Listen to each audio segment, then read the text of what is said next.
You might notice that I am not recording where I usually do. There is a reason for that, and that's the reason why this video is a bit more than a week late. As you might have noticed in my previous videos, I usually have a green screen up behind me, but lately I've been having issues with lighting and doing the whole chroma key effect and all that kind of jazz, and I'm just like, ugh.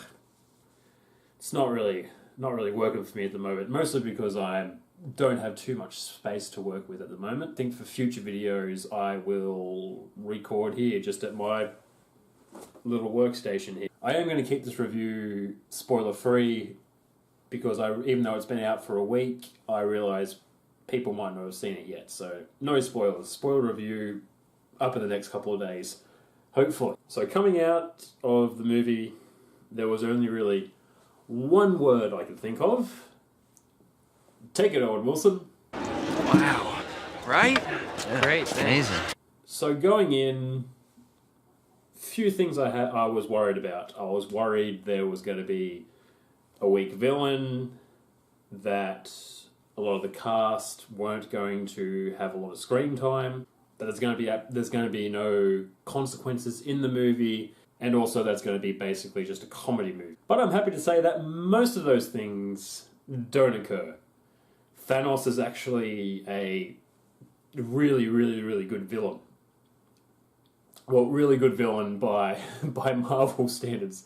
When Marvel actually makes a villain that's just like, he's a good villain, don't get me wrong, but he's no Darth Vader or the more iconic villains in pop culture. But they do succeed in showing us his motivation, why he's doing what he's doing. He's not doing it just because he's evil, just like previous Marvel villains. Also, another thing I was worried about, I forgot to mention this, with him gathering the Infinity Stones, the ones that he does gather, I was afraid he wasn't going to use their powers to their full extent. And compared to the comic books, he really doesn't use them the same as he does in the comics, but he actually does use the different stones for their different purposes. I was worried that he was just going to be able to shoot laser beams out of them and punch people harder, but thankfully that is not the case. And talking about punching people better, the action in this movie I noticed was a lot better than previous Marvel films. They take more of a wide-angle shot instead of up and close and personal, and they seem to take slightly longer cuts in the sequences, so it makes it a lot more clearer in what's going on, and it is choreographed. Still, Marvel movies have been very well choreographed, it's just not really shot and edited very well. But in this movie, they have improved in that. Not a lot. I feel they still have a bit of a way to go, but they'll get there eventually. And without saying too much, there are consequences in the movie. Shit does go down. Like, you can see memes all over the internet of how people going into the movie compared to when they're coming out. But as I mentioned before, a lot of characters don't get a lot of screen time. We're split up between different groups of characters that are completing different objectives that overall the aim is to beat Thanos, but people meet up with different people. We have the Guardians of the Galaxy interacting with other Avenger characters, and then they go off and do their own little side quest thing to try and take steps to defeat Thanos. And it works. It really works to see these different characters interact with each other. This was one thing I was looking forward to, seeing like the Guardians of the Galaxy interact with different members of the Avengers, and I wasn't disappointed. I was hoping it was going to be very entertaining, and it is. But of course, unfortunately, because basically everybody is in this movie. Some people only get like a few lines of dialogue, and that's it, and a bit of screen time and a fight scene. I'm not exaggerating either. I can think of, I think, 2 or 3 characters, like major characters, and they hardly get any lines. That the characters that didn't get as much screen time will get more their time to shine in the next one, sorry. And we have the Russo brothers directing it, they did a really good job, considering the huge undertaking they had.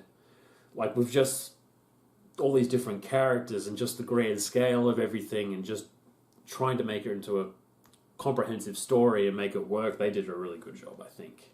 So they deserve a mention. Some characters don't behave how they have in previous movies. Some of the actions that they took were a bit odd, I felt. There is also a lot of comedy in this movie, but thankfully it's not too much. There are some emotional moments in the movie that hit you right in the feels, but a couple of times there's like a little joke afterwards, after the emotional moment, and it just ruins it for me. And I was entertained the whole way through. Did not look at my watch a single time because I was not wearing a watch. And also this movie made me feel quite a lot. Like, I felt really sad during some scenes.